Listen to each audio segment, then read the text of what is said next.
கோடி கோடியாக வாங்கி கொண்டு கணக்கை ஒழுங்காக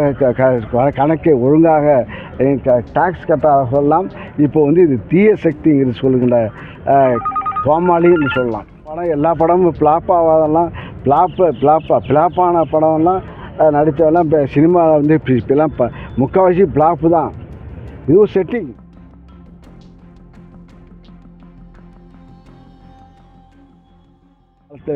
வடக்கே வாழ்கிறது தெற்கே தேய்கிறதுன்னு அண்ணா சொன்னார்.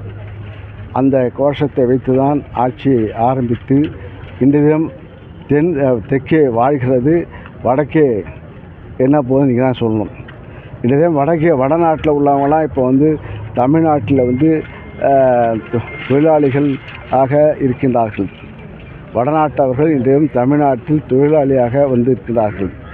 ஆனால் இப்போ வந்து தென் தமிழகத்தை சார்ந்த மாணவர்கள் இளைஞர்கள் இன்றைய அயல்நாடுக்கு சென்று வெளிநாட்டுக்கு சென்று அவர்கள் உழைத்து சம்பாதிக்கக்கூடிய வாய்ப்பை உருவாக்கி கொடுத்தது திராவிட முன்னேற்றக் கழகம் என்ற இயக்கம்தான். இது தீய சக்தியா நல்ல சக்தியா தூய சக்தியா என்பது மக்களுக்கு தெரியும். அவரவர்கள் பட்டறிவு இன்றைய பட்டறிவு இருக்கின்ற காரணத்தால் அவர்கள் இந்த சக்தி திமுக வந்து தீய சக்தி இல்லை தூய சக்தி என்று நிரூபிப்பார்கள், வாக்காக மாற்றுவார்கள். இந்த இலவசம் என்பது இப்போ சொல்கிறது அவங்களுக்கு இலவசங்கிறது சாதாரணமாக இருக்கலாம். ஏழைகளுக்கு இலவசம் என்பது அதுக்கு அவருக்கு கோடி கொடுத்தது போலாகும். கோடியை வாங்கி கொண்டு ஏமாற்றுகின்றவர்கள் கோடியை வாங்கி கொண்டு கோடியாக வாங்கி கொண்டு கணக்கை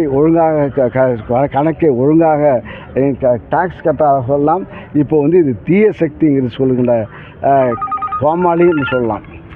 விஜய் இப்போ நாங்கள் ஒன்றும் பயப்படணும், எங்களுக்கு ஒன்றும் தைரியம். இப்போ கெத்தா போகிறோம். எங்கள் மக்கள் ஆதரவு இருக்குது. ஏன்னா இவங்களே இப்போ இதே இப்படி சொல்லுகின்றவர்கள் எங்கள் வயல பேரெல்லாம் சொல்லக்கூடாது.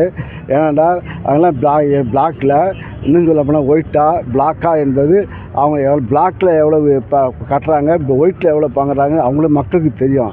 ஆக படம் எல்லா படமும் ஃப்ளாப் ஆகாதெல்லாம் ஃப்ளாப்பான படம்லாம் நடித்தவெல்லாம் இப்போ சினிமாவில் வந்து இப்போலாம் முக்கால்வாசி ஃப்ளாப்பு தான். இதுவும் செட்டிங். கூட்டம் ஒரு செட்டிங். இப்போ ஸ்டுடியோ இப்போ இந்த மேடை பேச்சு என்பது அது பேசிட்டு போகலாம். நாட்டு மக்கள் வளர்ச்சியை நாங்கள் காட்டுகின்றோம். இந்த நாட்டுக்காரர் தான் வராங்க. பிஜேபி ஆளுகின்ற மாநிலத்திலிருந்து தான் இங்கே தொழிலாளியாக வராங்க. நம்ம தமிழ்நாட்டில் வளர்கின்ற இளைஞர்கள் முதலாளியாக போகின்றார்கள்.